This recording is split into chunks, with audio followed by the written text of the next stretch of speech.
Contrast paints are a strange product line. They were marketed as a sort of time-saving paint, a cheat code to get better contrast on your models faster at the cost of being more expensive than other paints. But I personally have a suspicion that this is not really what they are best used for.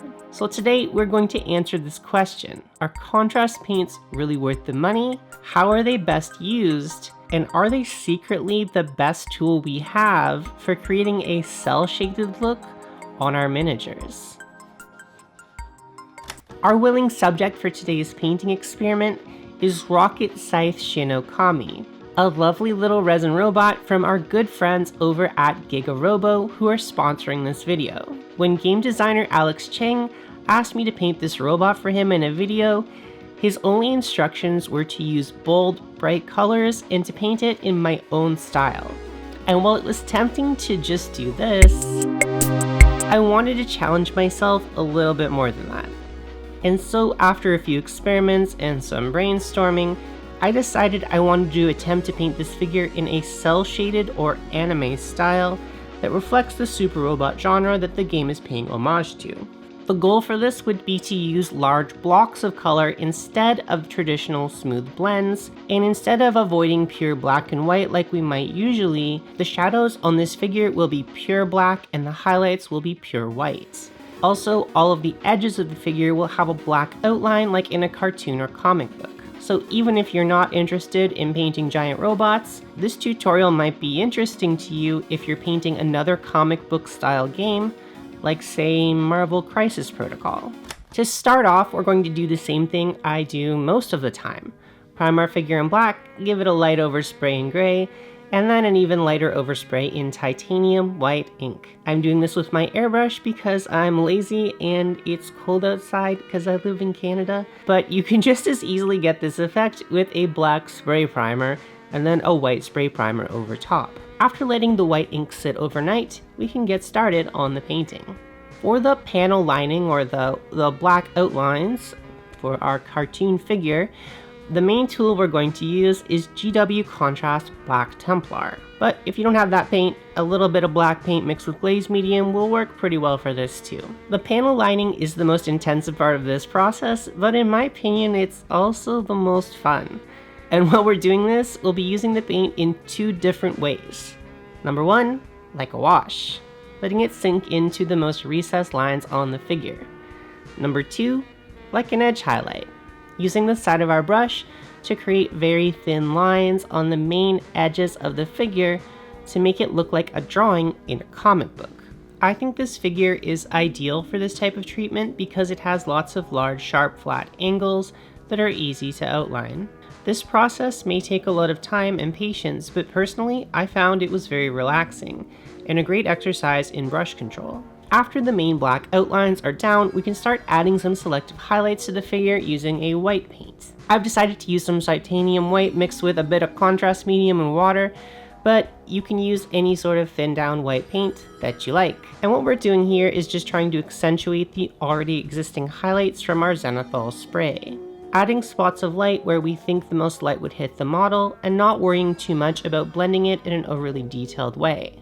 At this point, we can also use the white ink to thin down some of the black lines from before that might have gotten a little bit too thick, and generally do a little bit of cleanup on the model. Remember, we're going for blocks of color here instead of really smooth blends. Once we're happy with our black and white robot, we can start the fun part, coloring it all in like a coloring book. After some brainstorming, I decided that I liked the existing color scheme for the robot from the box art, so I'm just going to follow the game art for it and use these three contrast colors to try and get some really sharp, bright colors. Although I should note, there's nothing special about these contrast colors. If you want to replicate this process on other figures with any other contrast paints, it would work just as well. Let's start by laying down some contrast paints onto our palette. I'm using 2 drops of each contrast paint and then diluting them with approximately 2 drops of contrast medium and mixing them together with a little bit of water, which I know you're not supposed to do, but we're using the paints in a different way than they're intended today. And then, following the box art, we're just going to carefully color in our robot. I find that by diluting the paints in this way, The contrast paints actually become glazes, but in a different way than traditional glazing. Because of their unique chemical makeup, the paints function a lot more like watercolor or Copic markers. It's a bit trickier to use than a traditional glaze because it doesn't stay wet for very long and there's no like pigments to push around. But the one thing I think that these paints do better than a traditional glaze is giving us a much more even translucent coat and a very vibrant color over a white undercoat, which I think is really perfect if you're trying to achieve an animated or comic style look like we're doing today. In fact, I think I might actually recommend these paints if you're trying to learn glazing, but you're having trouble getting the mixture just right with traditional acrylic glaze. For most of these colors, I ended up applying 1 or 2 coats of the color to each of the areas, but it ended up not really giving me an effect that I super liked. Instead of a comic book style, it just looked like I'd colored the whole thing in with markers. So I decided to maybe mix things up a bit by adding some brighter highlights and deeper shadows to give all the areas a little bit more variation. Like I said before, I wish I had gone farther with this at the underpainting stage. As I was painting, I kept feeling like there's something here that I'm almost hitting, like there's a different paint style that can be done with these paints that I'm right on the cusp of. I think I just need a little bit more practice with these, but I know there's something here to discover. And as we contemplate that, and as I continue to refine the highlights on this model, I'm going to tell you a little bit about the game that this figure is from and the sponsor of today's video. In Giga-Robo, you pick your pilot, you pick your robot in whatever combination you like, and then you battle it out over a board of fully destructible terrain. This game, and all of the delicious lore behind it, is an homage not just to mecha anime, but specifically to the super robot genre of the 70s and 80s. If you love the idea of stories where, as the pilots are fighting each other in their giant mechs, they are simultaneously having a heartfelt debate with each other about their feelings and what they stand for, this is the game for you. I especially like that instead of trying to be a miniatures game and having multiple figures on each side, it instead stays true to the genre, just having one robot per side with various cards and components to represent the abilities of both the robot and the pilot. Although this looks like a big box game, in reality, I would say Giga-Robo is more like an indie game. It's made by just a few people, and after talking extensively with its designer, I got the feeling that this game is his baby. And by that, I mean he's been working hard on it for the last few years, despite the many struggles of getting it produced. The online rulebook keeps getting updated over time as the game continues to be playtested, and I just really respect the level of craftsmanship and passion that went into this project. If you're interested in picking up the game, or just one of these single figures to paint, everything in the Giga-Robo store is on sale right now for the next few weeks, including the 2 brand new resin figures, one of which we're painting in this video. And there is a link in the description if you want to check that out. After a little bit of experimentation with adding these really extreme white highlights, I thought it actually looked pretty good and gave the whole figure a kind of cartoony, exaggerated, non-metallic metal look. So I kept experimenting with this over a few days in my spare time, adding highlights with white ink and then blending it down where necessary with filters of contrast paint. After a while, I still wanted to keep going, but I had to finish this video at some point and eventually call the figure done. But before we do that, I want to give this figure a properly thematic base to give this giant robot a sense of scale. To start out, I applied a thin foundation of basing paste to the model. Then I did some thinking about what sorts of features I wanted to add to the base to give it a sense of scale. Looking at the game board, I decided on sort of a cracked road and building debris kind of base. So in order to build the debris, I would need some sort of thin plastic. And although we could use almost anything, the thing I had closest to me on my desk was an extra ruler for Age of Sigmar. I've got a million of these things and I don't need more than 2, so I used my X-Acto knife to cut it up into geometric shapes, which might represent cracked roads or fallen buildings. I then attached them to the base in a random pattern using the basing paste as an adhesive. I also used various pieces of other plastic I had lying around, such as this paintbrush packaging, or the plastic from a paper clip, little parts of a sprue to create other random shapes on the base to look like some sort of city that had just been destroyed by robots stepping on it.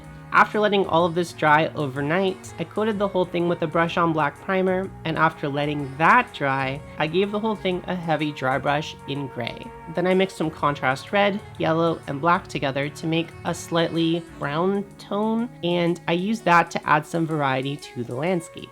So at this point, the base was looking better than a plain sand base, but it also wasn't really giving me the sense of scale that I wanted. It just looked like random pieces of plastic on a base.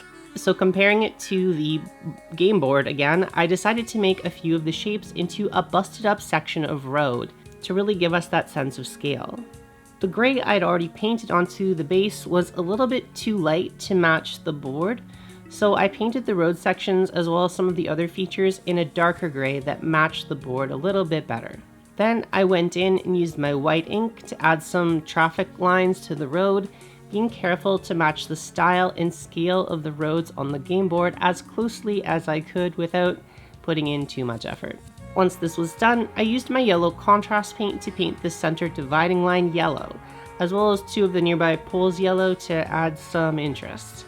I decided that maybe these little cylinders were fallen pieces of a round skyscraper and painted on some window lines and then colored them in with some white ink followed by some blue contrast paint to make them look like windows reflecting the sky. After that, our figure is basically done. I did a little bit more cleanup work after the fact to fix up some little mistakes that I made. I also used a little bit of black ink to make some of the shadows a bit darker, but aside from that, our figure is complete.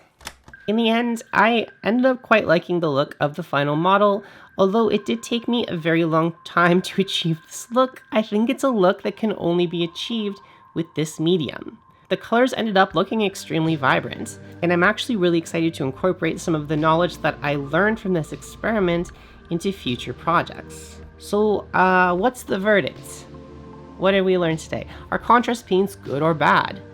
The answer is yes. Like oils or acrylics, they really are their own unique medium, and I think they have a lot of potential. I'd like to experiment more, and I think they can be used to create some really interesting watercolor effects, which I'm hoping to do in the future. I hope you enjoyed this video about painting a giant robot using contrast paints, and thanks so much to Alex and Giga-Robo for sponsoring this video. If you like the look of this robot, just a reminder that the entire Giga-Robo store is on sale for the next few weeks, so including the thing that we painted this week. So if you want to support a cool indie game dev, go check out the Giga-Robo store. There's a link down in the description. Before we go, I'd also like to extend a huge thank you to all of our patrons over on Patreon. And this week, I'd especially like to thank Anders Adrians, Ace Midnight Rider, James DeLazari, and Kagrith. I hope you had a nice time with me today, and I'd encourage you to try out some contrast paints if you've been avoiding doing it over the past 2 years. I was starting to feel like I was getting stuck with my painting style, and I was kind of doing the same thing over and over again, so this was a good opportunity for me to try and shake things up a bit by trying out a new medium. So until next time, try and experiment with new mediums, paint some robots, and I'll see you in the next video.